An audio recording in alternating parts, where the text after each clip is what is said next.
Another universal threat? Looks like it's time for me to suit up.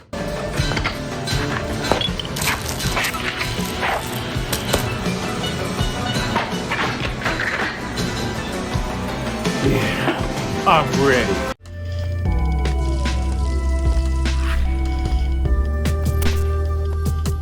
Good afternoon, jank enthusiasts. I'm MBT, and this is 10-Minute Testing. Speedroid's got new cards! While it may not have made waves in your playgroups, Konami's decision to print a card called Kernel Crackers is the worst thing to happen to my ability to sign cards at a YCS since they printed White Adjudication. I've been enamored with these freaks for the past few weeks, so it's time to play with our toys. Presenting Speedroid. I am Speed.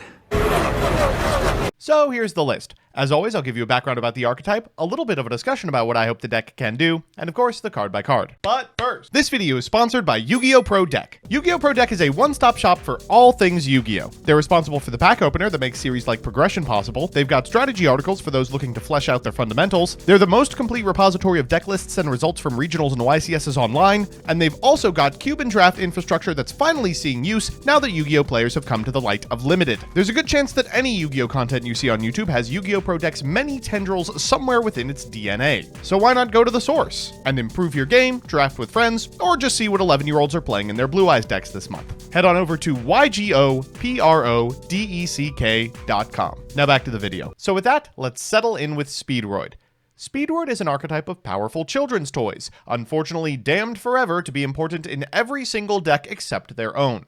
Speedroid Terratop and Takatomborg have been haunting the periphery of BA Brews, Punk Piles, Pre-Invoker Ban Earth Anything, and Goblins Biker since their print. They're so prolific in that capacity, you may have missed that one of the terrible twosome, Takatomborg, can just flat out summon any Speedroid from deck. Anyway, over the last few years, Konami has been adding new toys to the box, here and there, hoping that someone will decide to get silly. And eventually, they did! For a brief period of time, Kashtira Speedroid, a deck which supplemented the already powerful but inflexible Kashtira monsters with a suite of level 3 extenders aimed at making Baron early and often, was topping at the local and regional level. Unfortunately, since then, tons of relevant Kashtiras, alongside the greatest piece of Speedroid support ever printed, Baron de Fleur, have all but been banned, and with them, Speedroid's chances of ever being relevant again. Until, now? I think? Konami has once again made a pilgrimage to Extenders R Us, and has returned with two new cards that give this deck's Pendulum Access a push, alongside a card that I can only really describe as an apology for the Baron ban.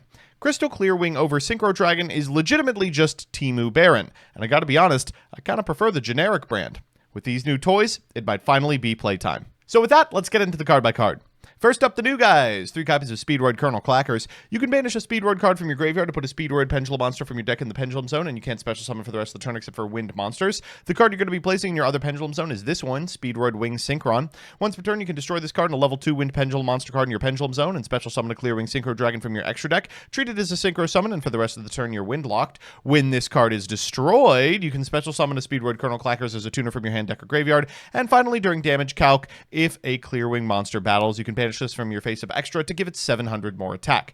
If this card is added to the extra deck face up while you control 2 or more different types of Wind Synchro monsters, you can send a Speedroid spell or trap from your deck to the graveyard. These cards are everything. Obviously, they're a 1-card combo off the back of Kernel Clacker's Pendulum effect, but also they function as extension. If you Wing Synchron in a position where you're already set up, you get the little bonus effect as well.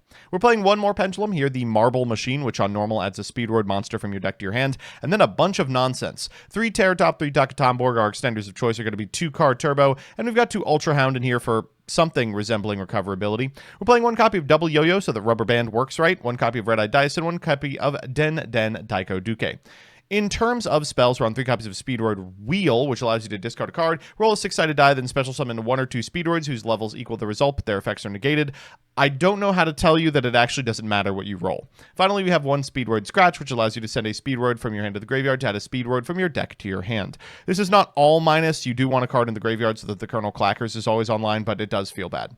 We're playing 1 copy of Duplicate, which importantly, if in the graveyard, can target a level 2 or higher Speedroid on your field, reduce its level by 1, and special this as a tuner level 1 monster, and 1 copy of Speedroid Clearwing Wonder, which allows you to target cards your opponent controls up to the number of different monster types among the wind synchros you control and destroy them. And if your opponent special summons, you can banish this card from the graveyard, target a wind synchro you control, banish it, then return it to the field. This refreshes the negate on cards like Baron, which we don't have.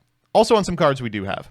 For non-engine, we're on 3 Fuwalos, 3 Ash Blossom Joy Spring, 3 Nibiru, 2 Ghost Mourner, and 3 Infip. In the extra, we're on 2 copies of Rubber Band Shooter, which will usually be adding a Yo-Yo and a Terror Top. We're on Cork Shooter, Glider 2, Chanbara, Hagoida, Stardust Charge, Clearwing Fast, Double Clearwing Synchro, 1 Crystal Wing, 1 Kite Drake, 1 Crystal Clearwing Synchro Dragon, and 2 copies of this card, which I probably should explain.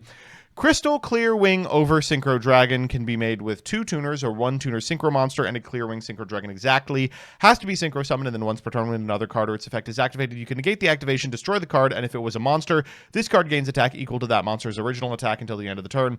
And if this face-up Synchro Summoned card in its owner's control leaves the field by an opponent's card, you can special summon a Clearwing monster from your extra deck. Now, that only triggers on Synchro Summon, so of course it is not going to work if you cheated out ignoring summoning conditions, which is going to be hard to do anyway with that first line of text. In the side, we've got 3 copies of Chaos Hunter, 3 copies of Artifact Lancia, the Malice Tax. We're on 3 Droll and Lockbird, a Triple Tactics Talents, and some Thrusts, and some Solemn Strikes. So with that, let's jump into some games. Our first match is up against Azumina Mitsurugi, and we are going first into No Hand Traps. Cool. We're going to begin with a copy of Double Yo-Yo, then we're going to special summon out a copy of Car Turbo, and link off for a Rubber Band Shooter. We're going to scale the Colonel Clackers, then we'll activate the effect, banishing the Double Yo-Yo for a Winged Dragon. Then afterwards, we will go ahead and trigger the effect of the Colonel Clackers to summon another one from deck. Afterwards, we will activate the effect of the Rubber Band Shooter and reveal a copy of Terror Top and a copy of Marble Machine. Our extra normal will get us the Marble Machine. I'm feeling so clean, we'll get a copy of Taka Tomborg, which will convert into a copy of Denden Daiko Duke. From here, we can make Crystal Clearwing over Synchro Dragon, then Duke out this copy of Car Turbo for a Glider 2. Glider 2 is going to bring back this copy of Clearwing Synchro Dragon, and what do you know, we got a second one. We'll pass back to our opponent. They're going to begin with a copy of Normal Summoned Fuwalos into enemy controllers. Sure, that's going to bait out 1 Crystal Clearwing over Synchro Dragon. Next, they're going to go for a Triple Tactics Talents, and there's the other one. We are now a sitting duck, but for the cards in our hand, they're going to go to Dear Servant in order to grab a Maximus. They're going to special summon out that Maximus after drawing off the Garura, and we will deploy this copy of Ghost Mourner and Moonlit Chill. Pretty sick negate, if I do say so myself. Finally, they're going to go for Prayers to get a copy of Ame, then activate the effect of the Sajian Graveyard in order to grab a copy of Ritual. They'll fire the Ritual in order to send a couple of cards to the graveyard to summon the Ame. They'll go Ame 1, Night Sword Serpent 2, and Mitsurugi no Mikoto Kusanagi 3. We'll bring back the Night Sword Serpent and eat the board, but guess what? Both of these suckers float. They're going to go for Ame. I'll definitely discard, sure. We'll get Clearwing Fast Dragon and a copy of Crystal Clearwing Synchro Dragon. We'll go Clackers here to increase the attack, and what do you know, we even get to eat it in battle. They'll go Ritual in main phase 2. We will negate with the Crystal Clearwing Synchro Dragon, and they will pass turn. Should be a hop, skip, and a jump here. We're going to, oh my god, rip the best possible card in the world off the top of the deck. We're going to go for Ultra Hound, sending a duplicate to the graveyard. We'll activate its effect, summoning it, and we'll go into another Rubber Band Shooter. We're going to banish a copy of Charge Warrior and grab ourselves a Terror Top. We'll use the extra normal on the Terror Top, then activate the effect of the Terror Top for a Taka Tomborg. Taka Tomborg summon, then afterwards we can activate the effect in order to summon a copy of Red-Eyed Dice. Red-Eyed Dice can modulate a level here. We're going to change this to a 4, so we can go into a Chanbara, then Car Turbo in order to increase the attack of all my monsters. We'll get over everything. Eventually using the Chanbara, and then direct for 33 plus 7 plus 45. So that's what the deck does when unimpeded, but what does it do when it gets interrupted? Our opponent for game 2 has opened a ton of interruption, and they're playing White Forest Fiendsmith. Our grip looks okay. We're going to begin with a copy of Magical Hound. We'll activate the effect, and our opponent will go for Ash Blossom and Joyous Spring. No big deal. We can special the Taka Tomborg. We'll use Taka Tomborg. They will go Fuwalos, and we will Ash Blossom and Joyous Spring that in order to grab us a copy of Red-Eyed Dice. Red-Eyed Dice is going to modulate the Hound, so we can go for a 2. Then it's Cork Shooter time. Cork Shooter triggers. This card's unbelievable. We will cycle out back the Red-Eyed Dice and the Ultra Hound. Then we'll activate the Red-Eyed Dice again in order to go into a 6 into Clearwing Synchro Dragon. Let's special out the Car Turbo and make a copy of Rubber Band Shooter. Rubber Band Shooter effect here. We're going to reveal a couple of cards, the Double Yo-Yo and the Terror Top. We're going to normal summon the Terror Top, activate the effect that's going to allow us to go ahead and grab that Clacker. We'll activate the effect of the Clacker in order to banish a card and summon a copy of Speedroid Wing Synchro. We're going to go into a Crystal Clearwing Synchro Dragon, into a Clackers, summon it. Then afterwards, we're going to sync off for a Glider 2 into an Over, set 1, and pass. Pretty good end board, if I do say so myself.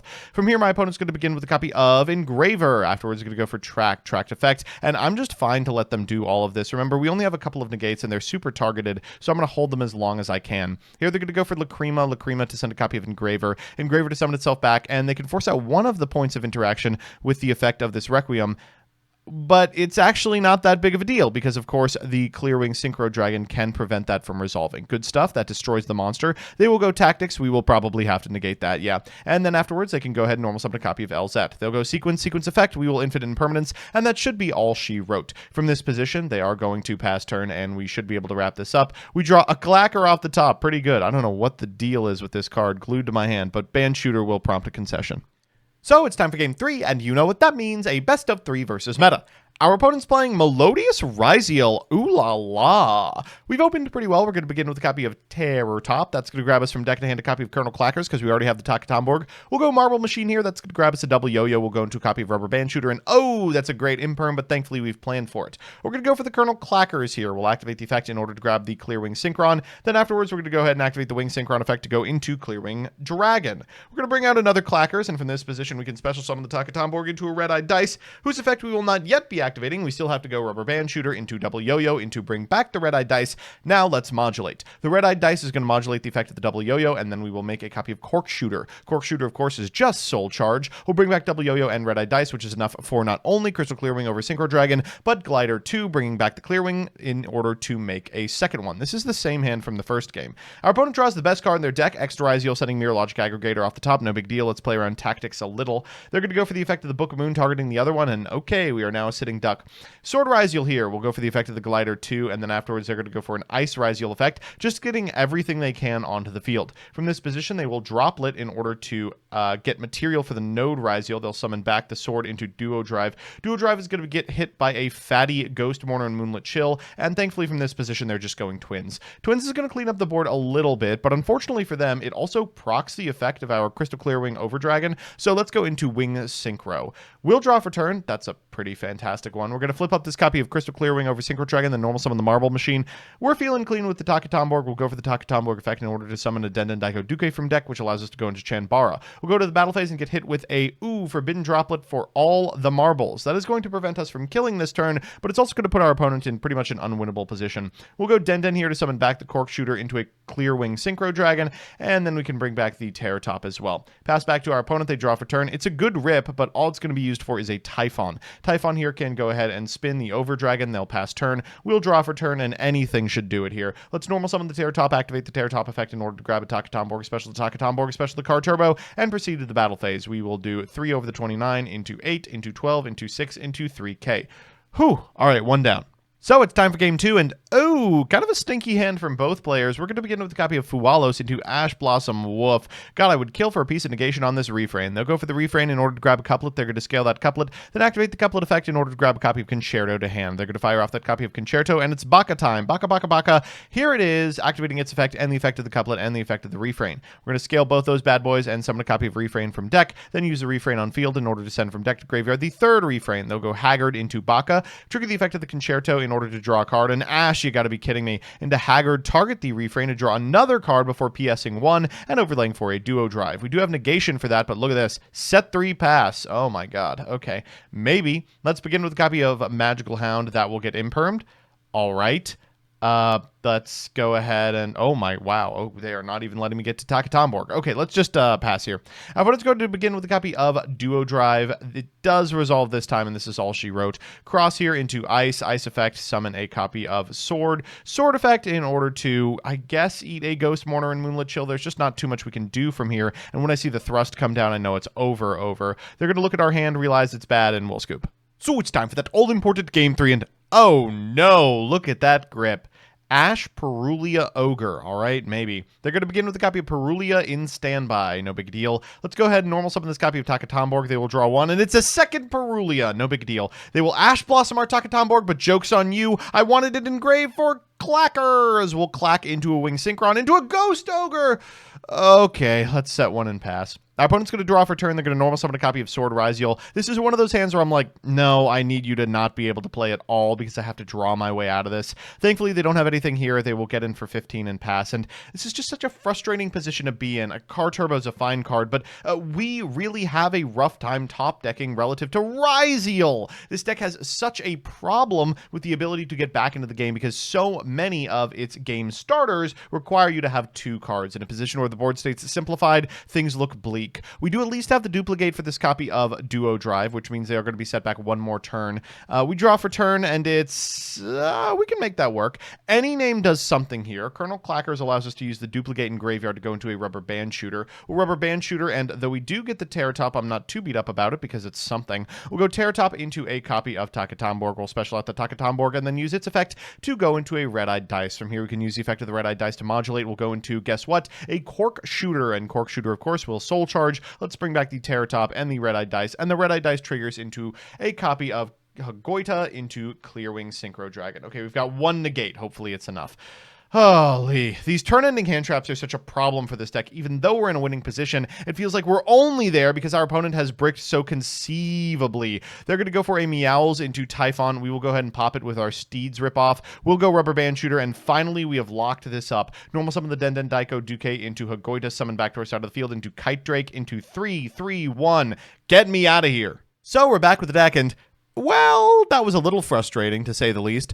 I know that Melodious exists to eat hand traps, but it's always frustrating when it happens. Let's do the pros and cons. First, the pros. 1. The main deck card quality in this deck is out of this world. Clackers is really strong and gets you both material and a free Clearwing, and Terratop is still one of the strongest specials in the game. 2. Each of the extra deck monsters is both a starter and extender. Rubber Band Machine is set up, of course, except when it's being used to supplement an already available board with more material. A Cork Shooter might just be the best extension tool ever printed. And 3, Over Synchro Dragon almost makes me want to accept their apology. It's extremely beefy, a great Omni that can get huge, and floats into another beefy negate, making your board really hard to crack. And the cons. 1, it's got a problem with the turn-ending hand traps. Nibiru specifically is a true issue. Occasionally you can play around it, but through anything you are massively unfavored. 2, Rubber Band has a big floating sign above it that says, "Please negate me." It remains a massive choke point. There are going to be hands that can play through negation, but they're few and far between enough that you're going to cringe every time an opponent starts thinking after you reach into the toy box. And 3, Over Synchro Dragon is mostly Baron, but not entirely. Importantly, no Baron means no low investment boards, and honestly, the ability to play Unicorn made the deck a lot better. All in all, it's really rough, but like 9 new cards and an entire wave of support still hasn't filled the Baron-shaped hole in the toy box. So that's that. Thanks so much for watching. These videos are made possible by, and occasionally suggested by, my patrons, some of whom have paid a ton of money to be mentioned at the end of the video. A huge heartfelt thank you to Elena Tincher, Alex Perea, Allison Elliott, Ally, Anthony S. Sierri, APK, Early Tier 0, Brett Henry, Cool Name, Damon O'Neill, Dark Rebel XYZ, Derpin Dragon, DJ Elefante, DK Gondo, NB Adams, FPS Lord Derp, Garrett Ran, Hergalicious, Juan Cruz Avilazati, Nine Mary, Legal Rights, Luis Hernandez, Lullaby of Souls, Master of Faster, Matthew M. Derezzo, MBT Play Madolce, Mike Carlotti, N54 Lionheart, Nacho Gonzalez, Nebula Yu-Gi-Oh!, Pombo, Project Mercury, Rohan Doge, Rose Lapine, Serpentax, Shelby Piet, Sly Ninja 43, Soul CLG, Troy Says By Erasure Is Gay, Who Is Nick, Wonder Waffle, and Yuki Kazami. Couldn't have done it without you.